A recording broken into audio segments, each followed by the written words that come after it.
episode of Dark Rhino's Security Confidential. Today we have a very special guest. Mia Lansom joins us. Mia is one of the nominees this year for Cybersecurity Women of the Year. She's an honest-to-God celebrity in her homeland. She has written a best-selling children's book.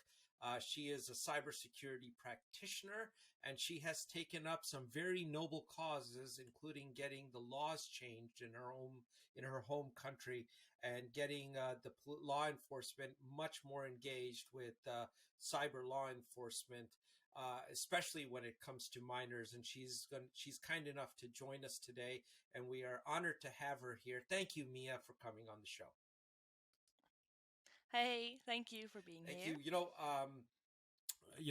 Prior to the show, for our listeners, you'd say we had a little discussion, and Mia has done some very serious work, and I think, Mia, it would be good to get our listeners a little bit of the beginning. Like, how did you get engaged with cybersecurity? What was your journey into this arena of cyber, and then to the nomination for the Cybersecurity Woman of the Year award? So yeah, my way into security is a bit bumpy, I guess. I've always loved video games, so I started loving computers and like PlayStation and Nintendos and stuff when I was really young. I always like to play with my cousin and stuff like that. So I always loved computers, but then it was the security part of it. I got interested in that.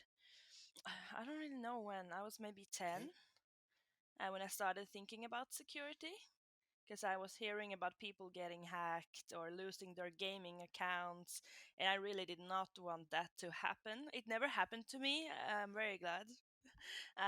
But my friends started to get their accounts hacked and stuff, so that was like the first time I've ever thought about that.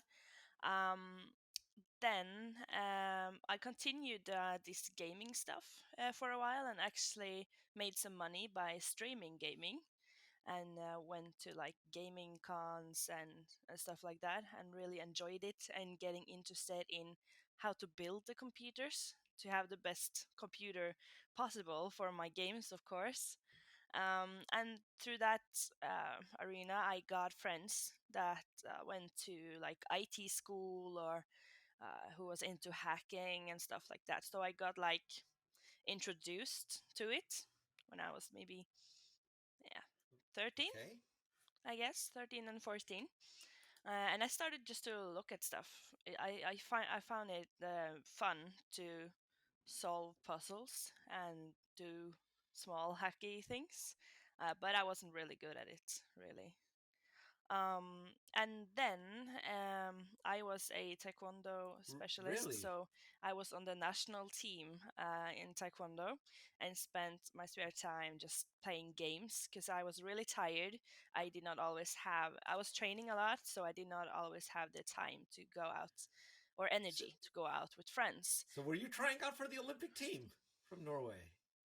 Yeah, actually, my plan was 2020, but I damaged my knee a lot. So I don't know if I'll be able to kick Oh, again. I'm sorry to hear I've that. had 4 years of injury, but I really wanted to pursue that Olympic dream, and I went to the Norwegian School of Sports Sciences to learn more about sport and to like just work out all the time. So I was doing that a lot, and since I was so tired, I did not have the time to meet my friends, and I didn't get to drink or party like everyone else. So it got kind of lonely, you know. I couldn't drink or party, and everyone was partying. So I just was playing games and having friends in the gaming world, really. Uh, Are there learnings yeah. that you took away as an athlete, as someone that was training, that you have applied to the world of cybersecurity? Well, yeah, I am a fighter. I was a martial artist, so I am a fighter for sure. I really got into the world of cyber when my ex-boyfriend took a picture of me without me knowing, and when I broke up with him, Uh, yeah, he placed it all over internet. He sent it to someone who hated me and told them to send it everywhere.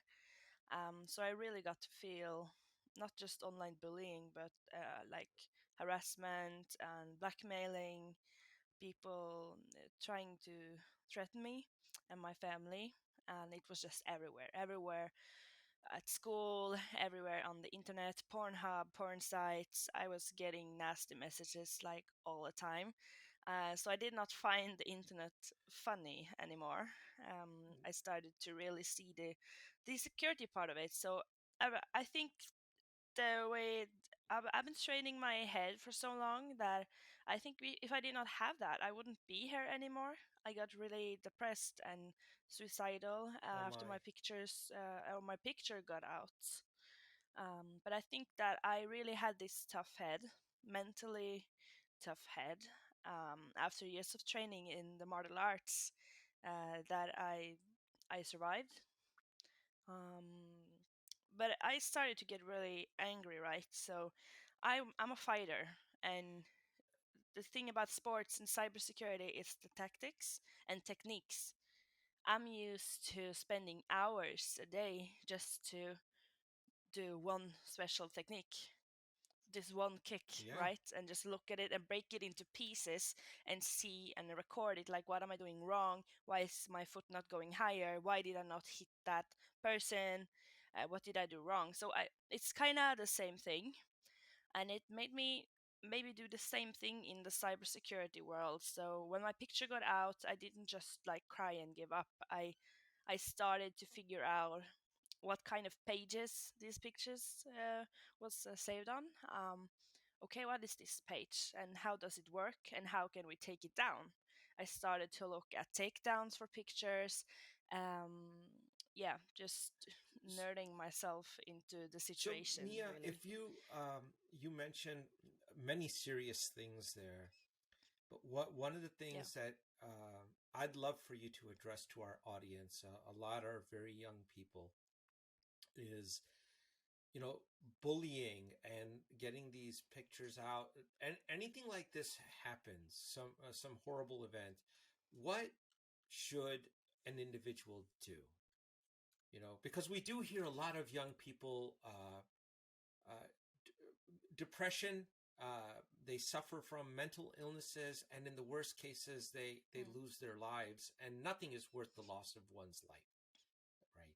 So, Yeah. how would you advise them? What would you say to them to say how should they address it? Any thoughts? Well, it's really hard when someone does that to you, especially when it's your own like boyfriend and stuff. It's it's heartbreaking, and you really need to stay calm and just try to focus on collecting the evidence. And that's also what I did. Took taking all the screenshots, saving the pages that posted me, saving the image URLs, everything, just saving everything. I'm really happy that I have a cold head or a cool head because of my sports experience. Because you might do some mistakes when you're desperate after getting those pictures removed, or go into like a state of crisis. You really have to stay calm and just collect everything you can with the evidence, Uh, and then you really have to talk to someone. That's my biggest regret, that I did not talk to anyone. I was a anxious child and I had a lot of bullying, so I did not really have anyone to tell this to. I figured I'd solve it myself. I think my head would be better if I spoke to someone early. I had Over time I had some friends to talk to, and I ultimately reported the crime to the police after several years because I was scared, and I really regret that. I should have gone there at that time. let's chat about that for a second. Now, when you went to the police, what was their reaction to this? Mm, The police reaction, I don't know, I was really shocked because they did not know too much about this. They were asking me a bunch of stuff, of course, if I had taken those pictures, and I said, of course I didn't take those pictures. You see both my hands in the picture. He took it. So it was kind of scary. I sat there with a male older than myself. He was nice though. He I've heard some stories about people having real bad experiences. So he was really nice, but he did not know what I was talking about, and I felt like talking to a wall, kinda, even though he was nice.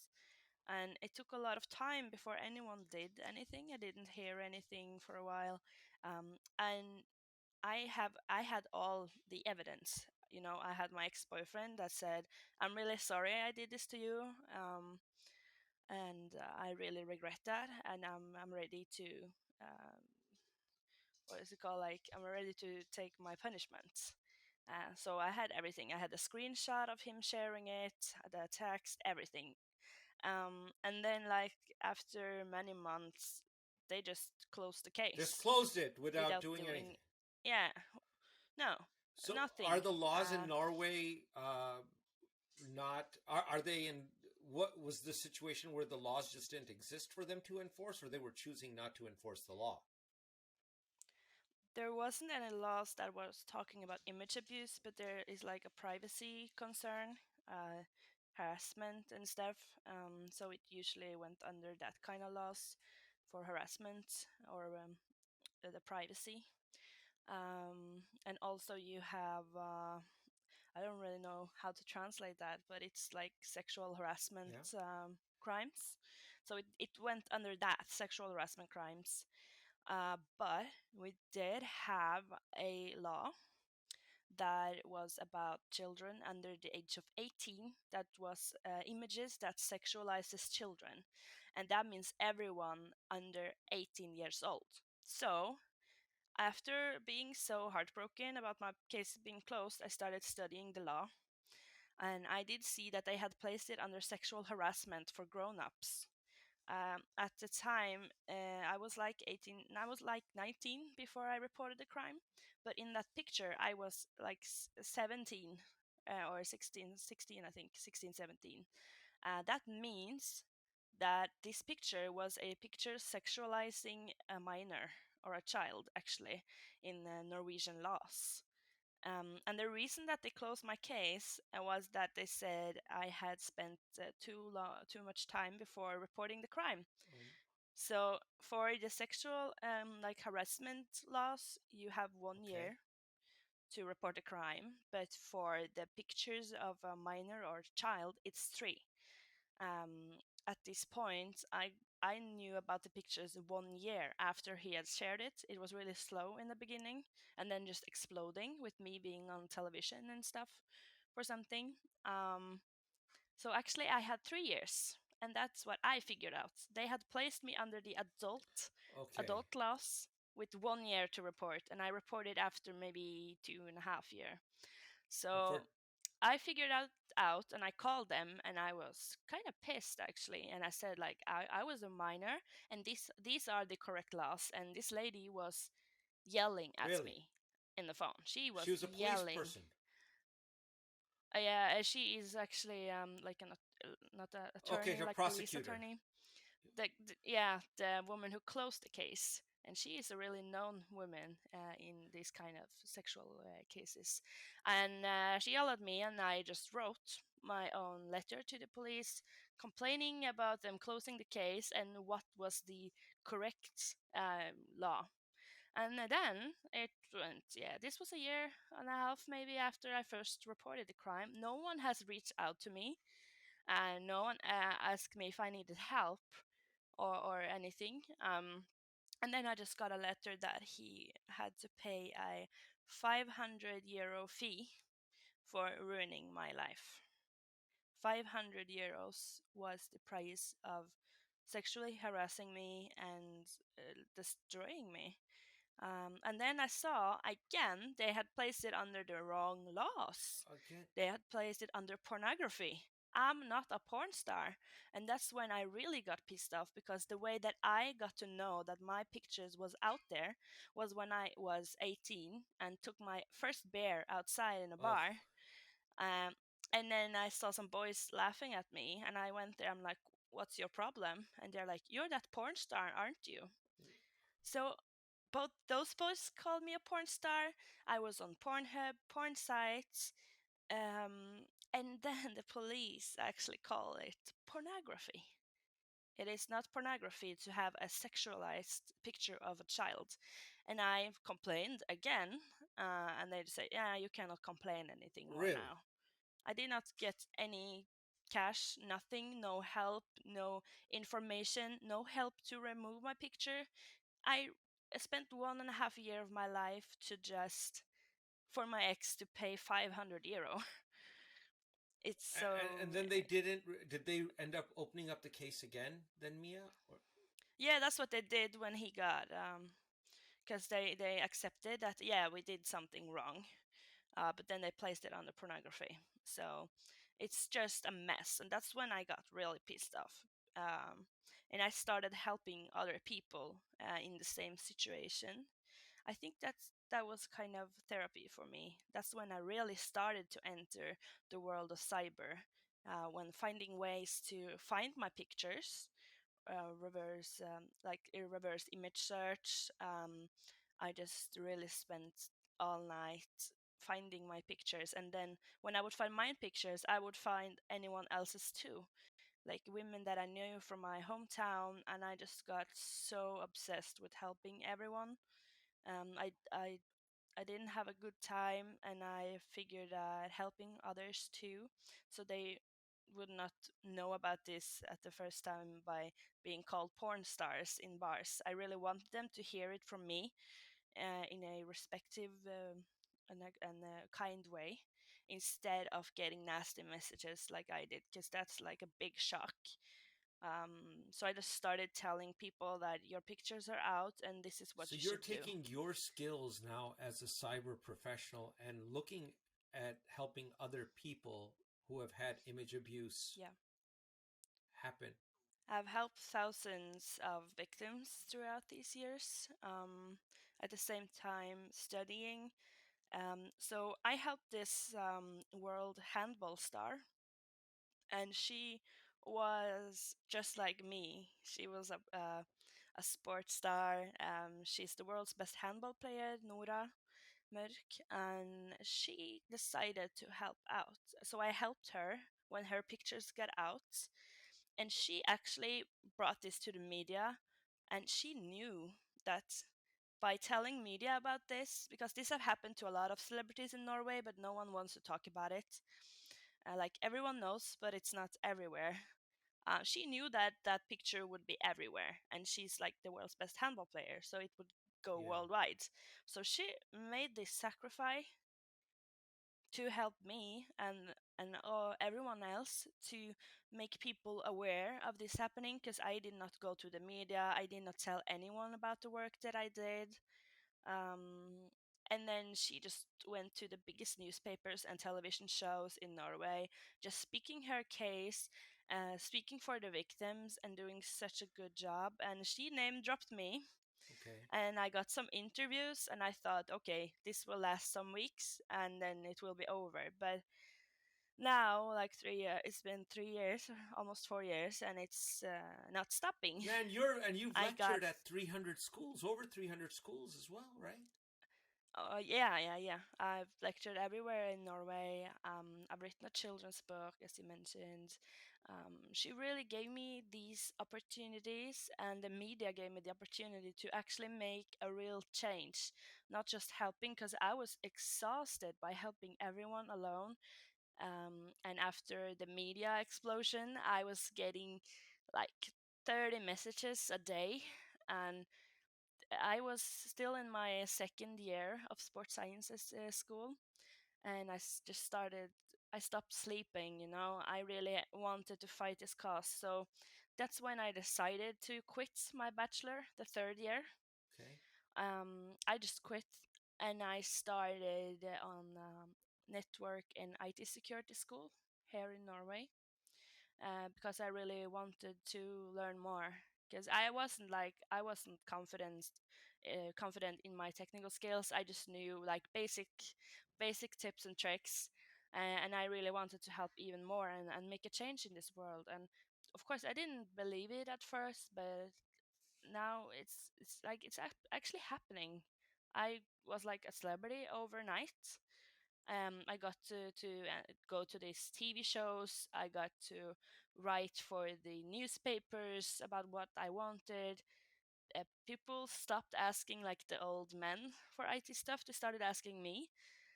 So I really wanted to learn more and just use my skills, and it worked out Now, pretty well.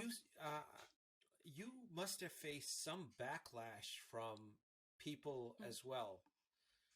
I would imagine. Yeah, yeah.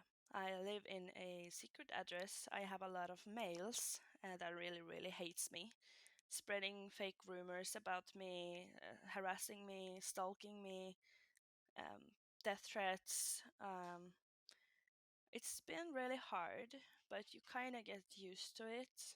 Um, I'm really anxious, like when walking outside, and yeah, I still struggle with a lot of it because it's been like a lot, like grown up men stalking me at night, someone editing pictures of me being Oh killed, my, threatening with weapons on my can't imagine. shows, on my talks, calling me a Nazi feminist.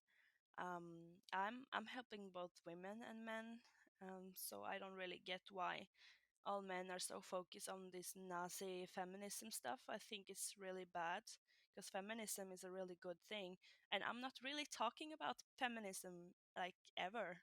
I'm just helping out. And it seems that so many men are calling all women Nazi feminists when they are just talking about something important. And if you're a woman and you talk about something and you get attention for it, then you're a Nazi feminist. It's really weird, and I'm really scared about that internet culture. I think it's really damaging and scary. It's like a cult. It, it is, Um, and I can only imagine getting an onslaught of such harsh messaging. I actually can't imagine. I have never been the victim of that, yeah, but and it's not only messages. People follow me in the streets.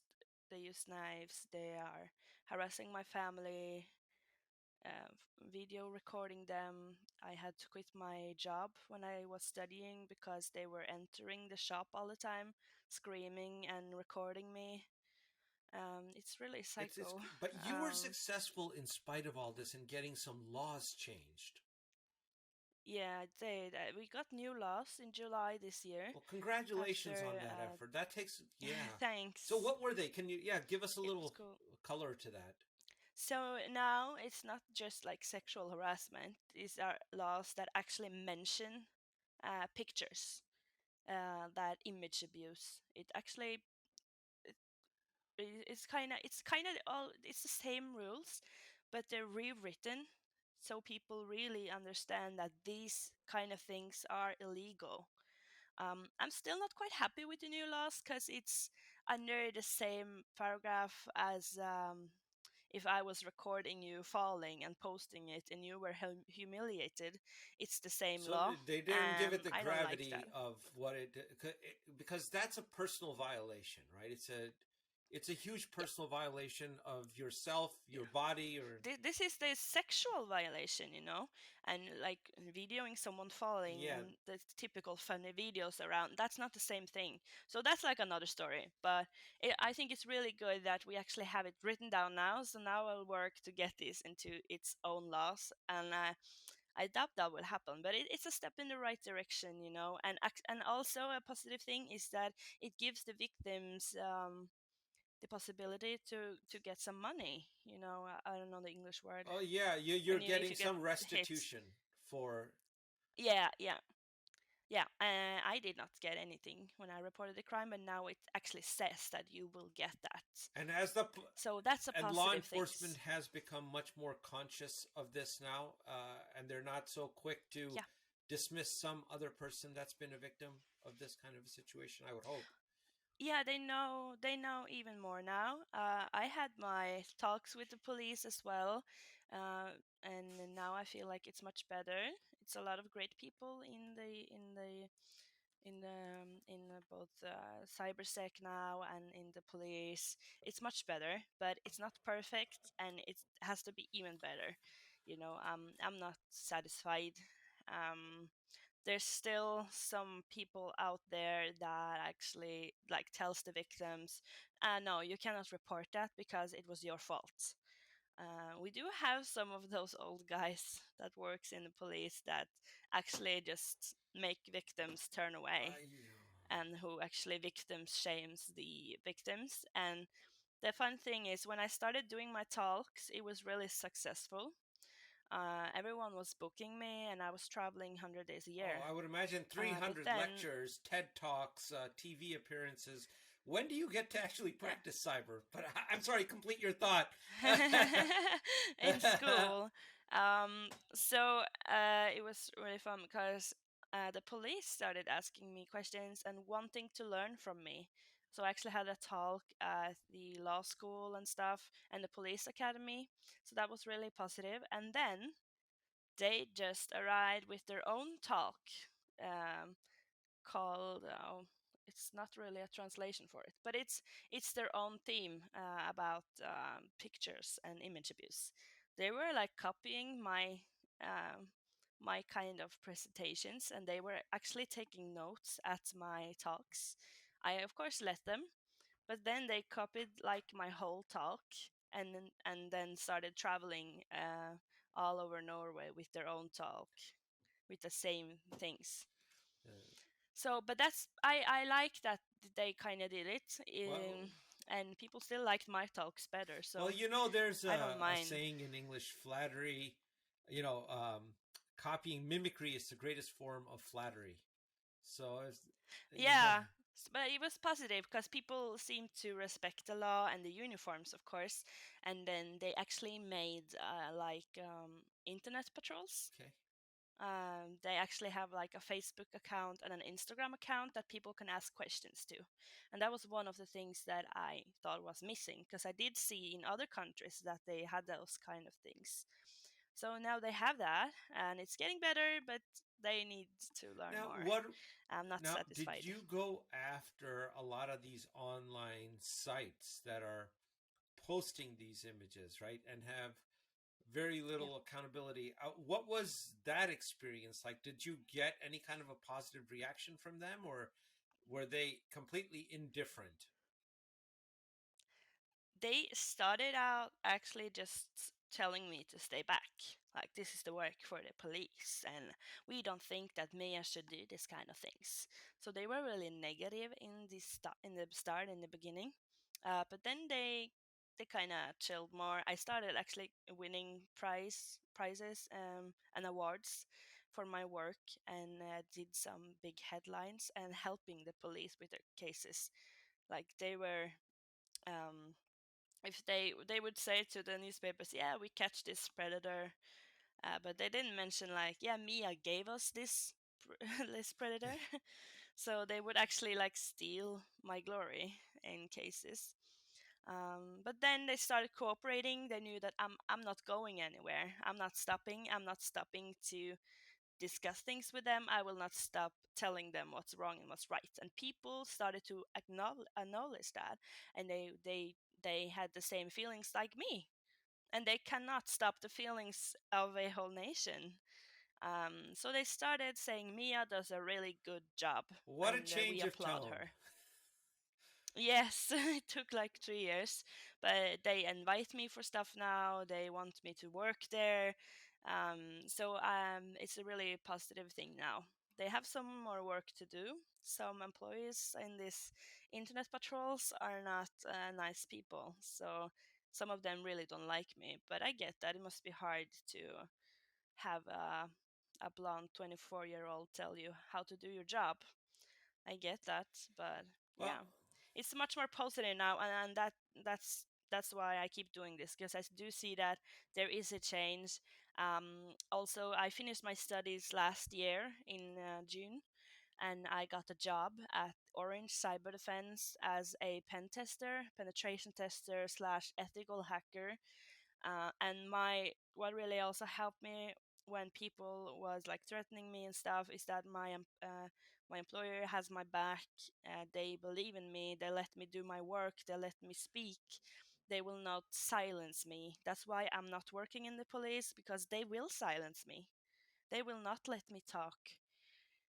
So I'm so happy that I'm in a good place, and even though I still get a lot of threats and hate, I'm getting used to it, and I'm just really happy to help and to be nominated to the Cybersecurity Woman of the Year as well.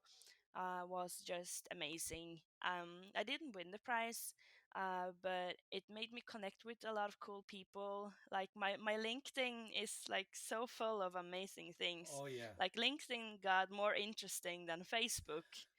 So I got to connect with so many great and cool people.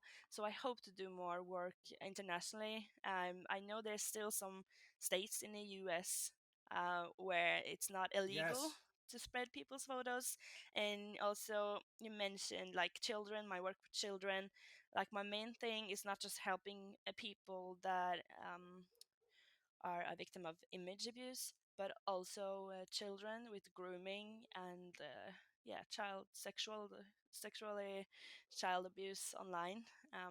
I work a lot in those cases Now, too, and have the laws made it harder for you as a cybersecurity practitioner to go and find this information out there? Has well, yeah, there are rules. I there's privacy rules.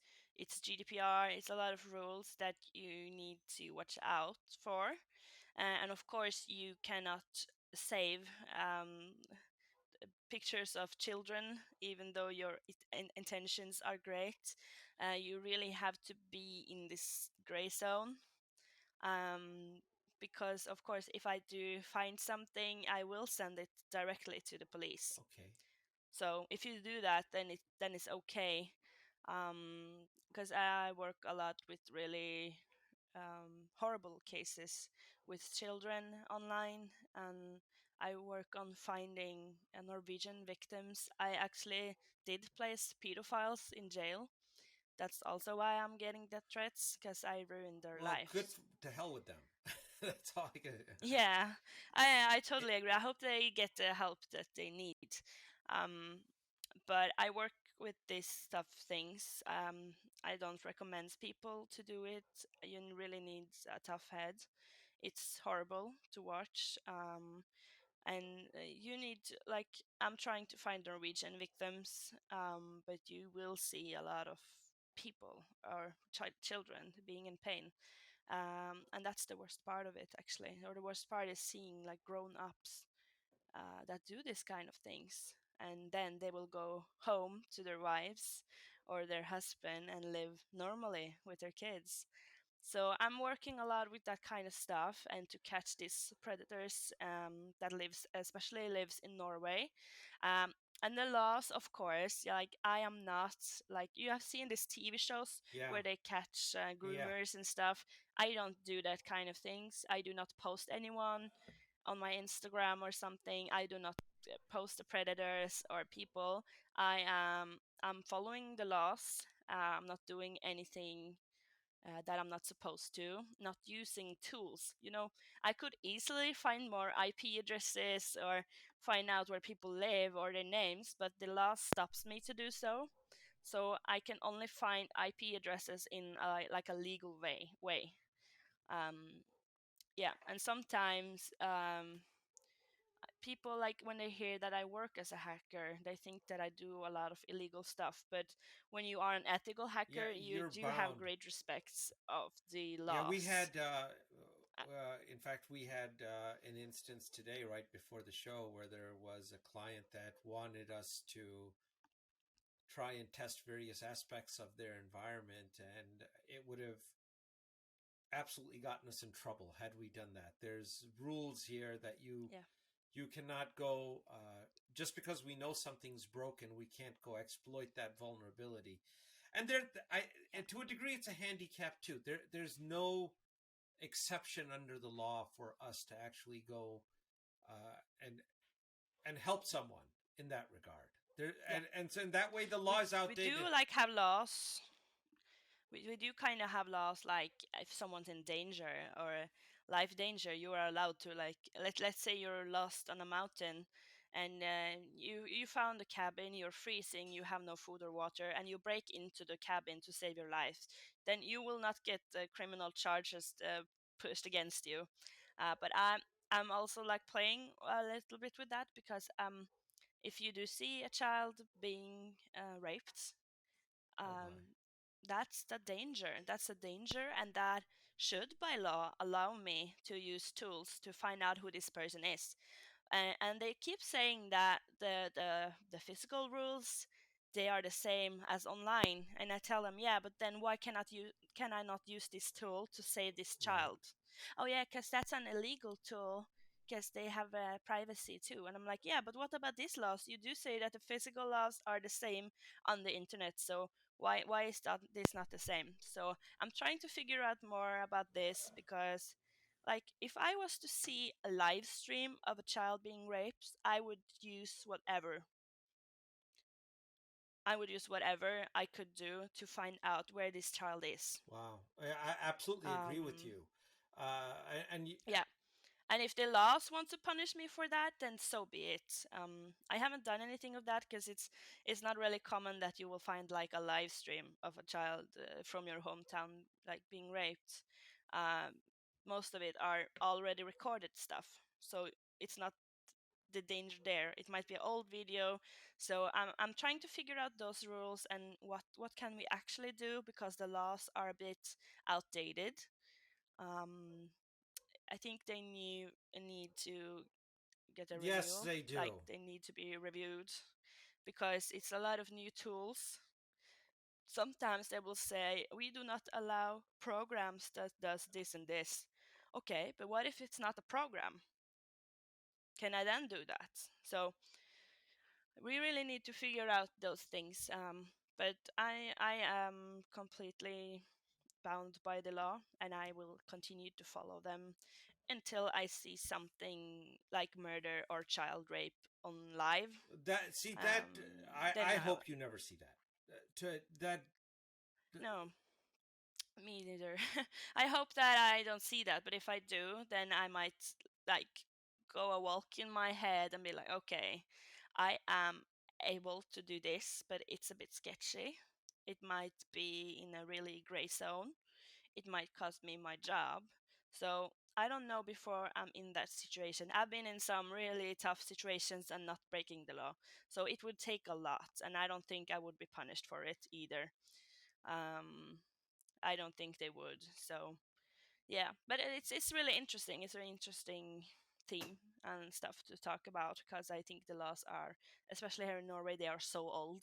all over the So world, people all over the don't world, know. and you know, and we Yeah, see, people don't know and you anything. know, Mia, to take a little sidestep here, we see the same thing with compliance. We look at compliance standards; they're Yeah, antiquated. They are a static position in time, and they do not provide the protections. It's a standard. It's like yeah, a minimum standard that you could apply, but yeah, in terms of actually making a difference in cyber, uh, they're not able to keep up. And the same thing goes on with laws. The the system was not set up to deal with a rapidly changing environment. And yeah, I hope your yeah. generation, when you guys get into power and are making the laws, will be able to Yeah, make significant changes to that. yeah, and I started taking like the political steps. I have never like been politically active, but recently I joined the Labour Party here in Norway, which is the most popular one here actually. Um, and recently just joined, and I'm going to like look into their plans for the IT security parts and try to work with them because there's an election now this year, and I really want to find, yeah, like the Labour Party who actually cares about security in school. We actually have security in school now. I'm in those books, actually, the children's books. It's really cool. Like when they update those school books, then suddenly I'm That's in it. It's really very cool. cool. Yeah, and that's why I want to get more politically active with the Labour Party and try to change this not just alone, because I have this bad thing that I want to take everything on my shoulders. I will take everyone's pain on my shoulders, even though I could have a shitty day myself. I will take all of these things, but I need to trust others sometimes too, and get help, to not be alone in my feelings and what I mean and what I fight for. They share the same things, and feelings like I do. So to have not just me in front, but also like a group of people, that will allow me to talk about this stuff and that agree with me, that means that we can change more laws, that we can actually do more things, and I do not have to do all of this alone. And that's also like what I want to tell people, like, if you're a victim of whatever, you really have to become a fighter. It doesn't just go away. You really have to cry. You do need to break down. You do need to find a new purpose of your life when you lost all the purpose. Like, I had the sports and stuff, but it didn't mean anything, especially not after I hurt my knee. Nothing meant anything. I could just die. I had that kind of feeling. But then I found something new that I really wanted to do, and that had big meaning for me, and for everyone else too. Like, to get messages from victims saying like, Mia, I was gonna kill myself, and I want to thank you for saving my life. Like, that's heartbreaking, and I wish that I wasn't the one who spoke to them. I wish that the police was helping them removing those pictures, and that we had like a crisis team to come and talk to the victims. Like, if you were raped, you would get to like a crisis center. You would get help. Someone would come and talk to you, take tests, and I want that to be like, for internet abuse and sexual abuse online too. I want it to be the same as they say it's supposed to be. I want people to get help and to feel that someone is listening to them and understanding them.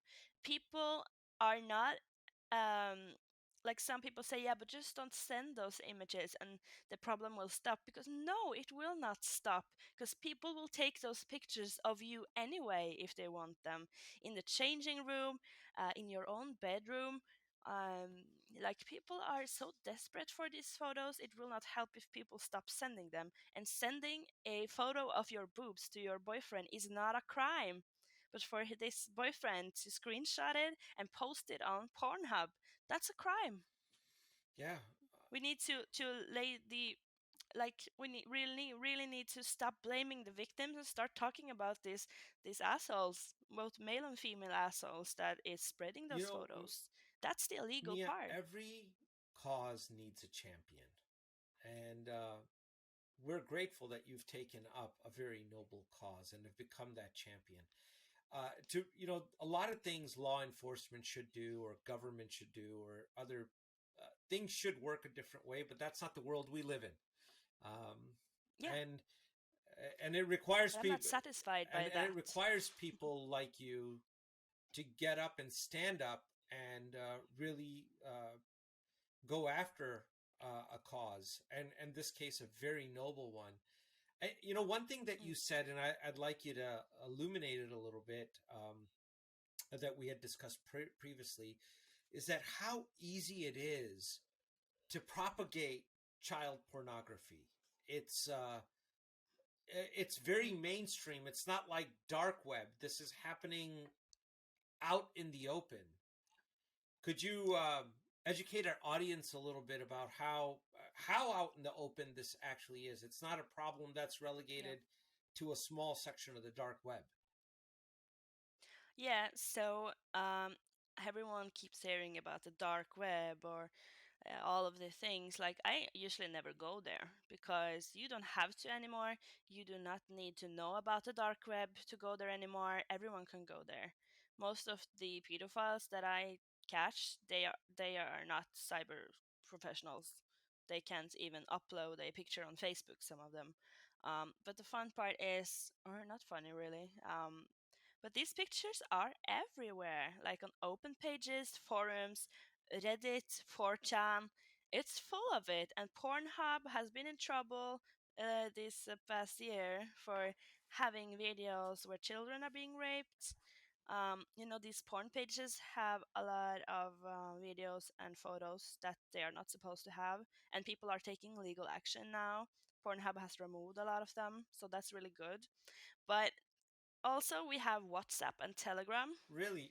Those are like the worst Really? channels for WhatsApp? child pornography. Yeah, on Telegram is where I'm mostly at. You can program bots to do so kind of things to send out web addresses, pictures, videos. It's supposed to be like a fun and good thing, for a group of people, and you need an invite to be invited to that chat. So what these people do is we have something called New Saga. Okay. That's like a group of pedophiles. That means that this is a new saga for the world. This is a new world where children are supposed to be boyfriend and girlfriends with grown-ups, and how this is all natural. They have for many years now, have had several Telegram chats where thousands of people all over the world keeps getting invitations, and there's like a dude calling himself mastered and stuff, and you need to prove that you are a predator to get into these groups. And they You have will to prove program that bots. you're a predator. Yeah, All right. yeah, you Okay. have to spread photos. Okay. Yeah, you have to show that you are not like the police and stuff. Um, so I have several users like everywhere on Telegram, so I do not need to send pictures like that because I'm already in. I have like an alias that they know about this master and people, so I always get an invitation anyway. So these groups are they keep adding like Telegram bots, which will make everyone like usually in a group chat you can see people's phone number and names and stuff or usernames, but now they made a bot that will just you can send a picture and they will make you a nickname and you cannot know who sent that. So it's So truly a day anonymous. yeah, it's truly yeah, you cannot figure out who anyone is. Not no honeypots, no IP grabbers, no nothing. You cannot do anything because you cannot click anything, and everything of like IP grabbers or honeypots will get banned like automatically. They have programmed some stuff, so you cannot post things like that. You can only post pictures of children, and in these groups, they always get reported, of course. So they keep getting deleted and then coming back up, and then you need all these contacts to get in. But it's so easy to be a member there, and I see a lot of Norwegian there, like people with children. That's where the one guy was sent to jail. I found him in these kind of groups, and also like Telegram makes it easy for child predators to spread their shit. Like I keep reporting everyone and they just make new profiles, new phone numbers. It's so easy. And this new group that has this new bot have been up for 4 months now. Wow. It doesn't help to report it because they have made something that will never end. It's so sick. Like they are posting over 1,000 pictures and videos a day, the same ones that are on the dark web. And the thing is, they don't have to save it on their phones anymore because it's just there in the chat. So they give each other advice about how not getting caught. And they're doing this all through bots, which are untraceable. Well, as far as I know now, I want to look more into those bots and see who is building them, because these are really technical stuff. Like this has to be an IT professional. So A lot of this is IT and you were saying professionals. that most of these people who are operating in this arena are not. They don't even know how to upload a Facebook picture. So Yeah, but the ones like having these groups and making these group chats, they are very technical people. They've been doing this for years without getting caught, and they are like having the biggest groups so now, in the world. is it more than Uh, child porn? Then are these people using the same technology for other criminal activity online? well, some of them are for sure. Like they are also trading pictures online. But this new saga, like you can see this like as cults or like groups, you know. Some will do this to earn money, some does this because they really believe, they have this belief like religion that children should be with grown-ups. So it's all free, everyone can join, no one has to pay for anything. It's just like a group of people sharing everything and sharing their feelings and emotions towards children. And then you have the other groups. Usually they do some stuff with drugs, or they actually sell children, Oh, and stuff like that. And sometimes they get caught. Sometimes they do. We do see cases where they are, but it's getting so technical. It's so hard for the police. Like the police was shocked when I told them about this kind of groups, and they're like, "Can you fix an invitation for us? I've never heard about this." And that's kind of sad that they didn't hear about this. I the heard police about it. aren't.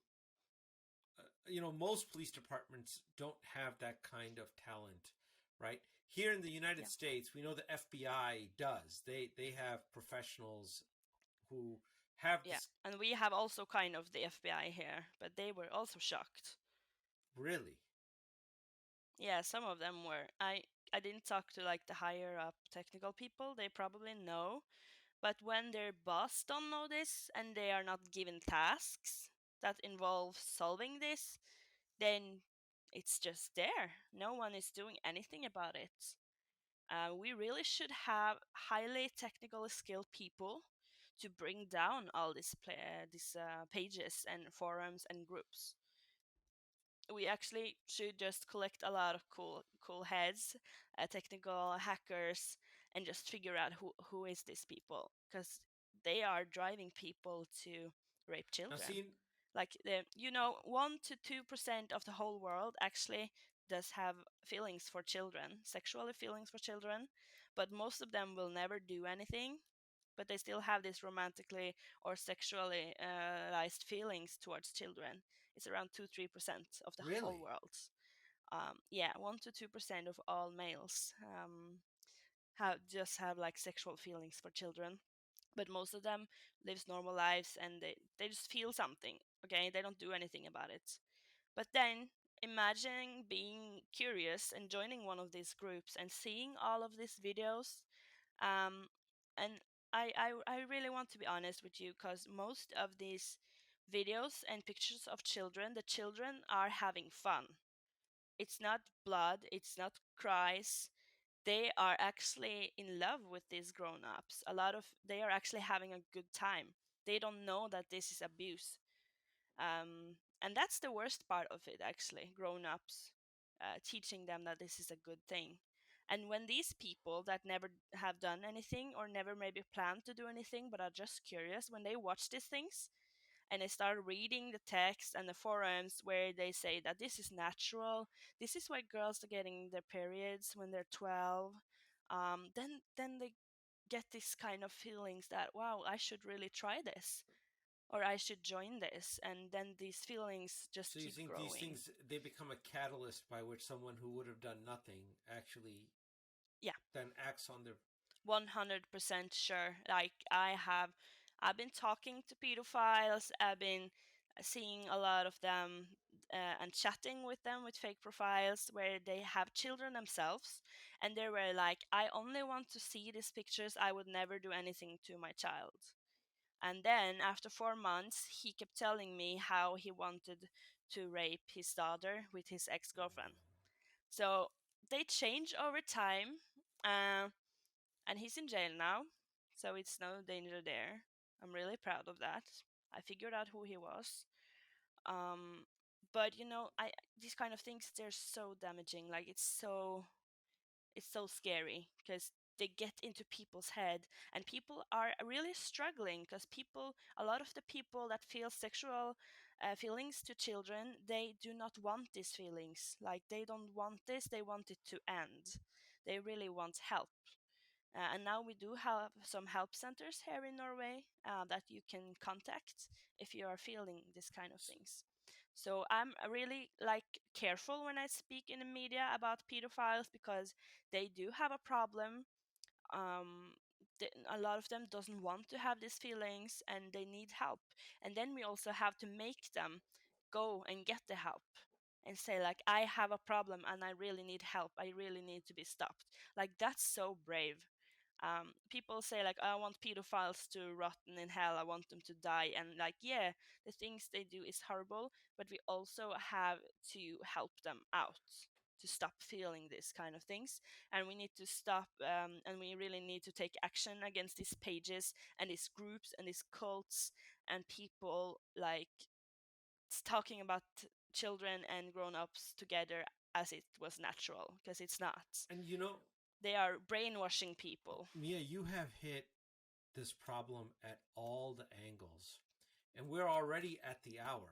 So I want to take Yeah. I want to take the last 2 minutes and give you a chance. Is there any groups or events that you're doing or things that you want to plug? This show will air on August 19th.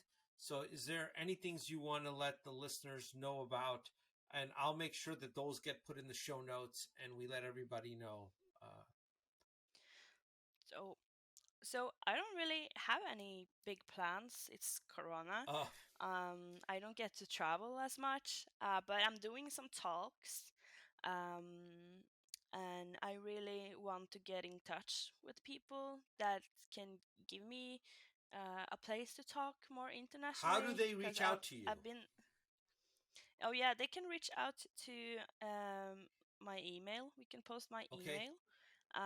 And also, I have social media profiles and my LinkedIn profile. I usually answer on LinkedIn, and I do have a Facebook page called Mia Landsem Security, and I also have an Instagram. So I'm reachable everywhere. I really want people to connect with me and let me know if there's anything they can help with, or if there's somewhere I can talk, because I really want to talk more everywhere in the world. Now, if it's not traveling, then I would like to do like on Teams or Zoom I'll or tell you what, whatever. I really just want to reach next out. year, hopefully, when we're doing more events in person, it'd be great to have you as a guest speaker at one of the events. Hopefully, you'll be allowed to Yeah, I really travel would love that. then. Yeah, I will be allowed. I really just want to speak up, and also I really want to inspire women to study IT and to follow their dreams and just to be brave. Really, my tattoo on my neck says "brave" in Norwegian, and I remind myself of that every day. And then I have this on this side here. It means "don't give a fuck" or "fuck off." That's to the point? It depends on what situation. Yeah, but you do have to not give a fuck, and you do need to be brave, because especially for women, you're gonna get a lot of hate, and it shouldn't stop anyone. I will not be stopped. I will not give up. I don't give a fuck. I've been through hell. What more can they do? and you, The only thing left is killing me, and I no, hope that no, doesn't we don't happen. want that. And Mia, No. we are grateful that you have taken up this cause, although there were some very horrible things that happened to you that led to it. But like Yeah. I said, I'm happy it's happened to me, and that I used it to help other people. Even though I wish it didn't happen, then I'm kind of glad that it happened, because if it didn't, we wouldn't be here today. I'm happy to have that experience, and I'm happy to help well, others. thank you, Mia, for spending time with